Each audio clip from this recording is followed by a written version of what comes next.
কি অবস্থা? বন্ধু ঈদ মোবারক। ঈদ মোবারক সবাইকে। বন্ধু থেকে এই যে 1000 টাকা কসকসা না 1000 টাকায় ছিল আর 1000 টাকা আমি মেরে খাইছি, ঠিক আছে? ও কখনো ইচ্ছা করে দিবে না। ঘটনা হচ্ছে আমরা এখন যাব প্যারিস রোডে, তো চলো। ও না না 1000 টাকা বকশিস, ওটা তো আমি একবার নিছি, আবার আমি দিলাম। সালামে দিলা। তুমি 1000 টাকা দিছো না আমাকে, আবার আমি 1000 টাকা তোমার বকশিস করলাম। Wow good.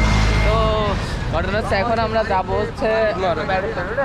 আসসালামু আলাইকুম, হ্যালো এভরিওয়ান, কি অবস্থা সবার? আশা করছি সবাই অনেক ভালো আছেন। তো ভিডিওর ফার্স্টটা দেখে বুঝতে পারছেন আজকে কোথায় কোথায় যাব। তো চলুন প্যারিস রোডে গিয়ে দেখা হচ্ছে আপনাদের সাথে, আমাদের সঙ্গেই থাকুন। তো এখন দেখতে পাচ্ছেন মাসুম বিল্লাহ বাইক চালাচ্ছে, আমি ছিলাম সামনে আর নবাবের কাছে ছিল ক্যামেরা। এখান থেকে আমরা যাচ্ছি প্যারিস রোডে। তো চলুন। তো এভরিওয়ান এখন দেখতে পাচ্ছেন আমরা চলে আসলাম প্যারিস রোডে। এখানকার ভিউটা অসাধারণ ছিল। তো এভরিওয়ান এখন আমরা চলে আসলাম প্যারিস আজকে হচ্ছে রোডে। ঈদের থার্ড ডে। হ্যাঁ। সো আজকে আমি আর বন্ধু চলে এসেছি প্যারিস রোডে, আরো আমাদের বাহিনীরা আসতেছে, চমলাক্ষ বাহিনীরা। তো আর এর ভাব দেখছো, মাসুম ওইদিকে 10,000 টাকার মামলা খাইছে অলরেডি 2 দিনে, ঈদের ফার্স্ট দিন এবং দ্বিতীয় দিনে। শিক্ষা। তারপরও কিন্তু হেলমেট ইউজ করে নাই। কেন ইউজ করে না আমার জানেন? আসলে এটা অভ্যাস, এই যে হেয়ার অভ্যাস। স্টাইলটা, Yes, ঠিক আছে?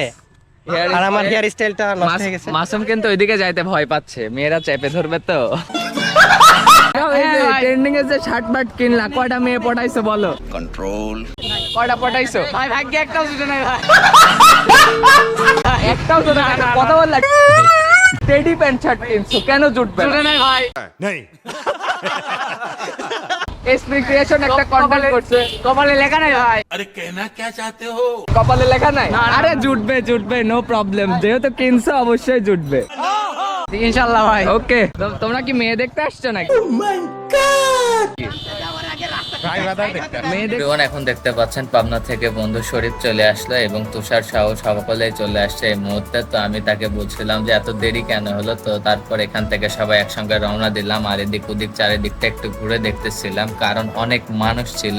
মূলত এই ভিডিওটি ছিল রোজার ঈদের 3 দিন পরের ভিডিও। দেখতে দেখতে কুরবানি ঈদও চলে আসলো, তাই এত দেরিতে ভিডিও আপলোড করার জন্য আমি খুবই দুঃখিত। তারপরে চলে আসলাম আরেকটা সাইডে, এখানে এসে দেখা হয়ে গেল একটা বন্ধুর সঙ্গে। যাই হোক অনেকদিন পরে দেখা। আমরা বেশি দূর না গিয়ে এই সামনের দিকটা একটু ঘোরাফেরা করে দেন আবার ব্যাক করার চিন্তা করতেছিলাম, কারণ আমাদের এখান থেকে যাইতে হবে আবার ব্রিজের দিকে।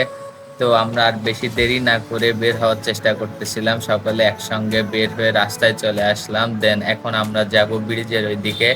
আসলে এখন ঘুরতে বের হয় একটু কম কম হয়, যার জন্য মনের ভিতরটা অনেক সুন্দর লাগতেছিল। বলতে বলতে চলে আসলাম ব্রিজের টোলে। দেন টোলটা দিয়ে ব্রিজের ভিতরে ঢুকে গেলাম। তো সবাইকে ডেকে নিয়ে একসঙ্গে যাচ্ছিলাম, অনেক মানুষ দেখে নিজের মনটাও ভালো হয়ে গেছিল। তো যাইতে যাইতে মনে হলো একটা জায়গায় দাঁড়াই, তো সবাইকে ডেকে এই জায়গাটায় দাঁড়াইলাম। দেন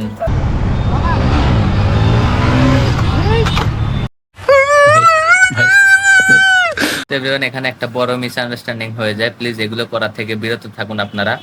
তো এভরিওয়ান এখন চলে আসলাম ব্রিজের উপরে। ব্রিজের উপরে প্রচুর ভিড়। আমাকে ভাইরাল করবে না একটু? ছেলে খুব খুব ভাবে ভাবে ফটো আপলোড দেয়, ঠিক আছে? আর মিথ্যা মিথ্যা মিথ্যা কথা বলে যে ওর জীবনে প্রেম নাই। ওর কিন্তু বউ আছে। না না, ওর বউ আছে তো। ও আচ্ছা, তাই না? তুষারের বউ আছে কিন্তু। A few moments later. তো দেখেন এখন দেখতে পাচ্ছেন সেলফিতে সবাই পার্ট দিচ্ছে, ঠিক আছে? এভরিওয়ান অনেকদিন পর একটু বের হলাম ব্রিজে আইসে, তো অনেক সেলফি টেলফি তোলা হলো, ঠিক আছে? এখনো সেলফি তোলা হচ্ছে, আর কিছুক্ষণ বাদে আমরা বের হয়ে যাব। তো এভরিওয়ান আজকের ভিডিও এখানেই শেষ করছি। সবাই লাইক কমেন্ট শেয়ার করে আমাদের পাশে থাকবেন। আল্লাহ হাফেজ।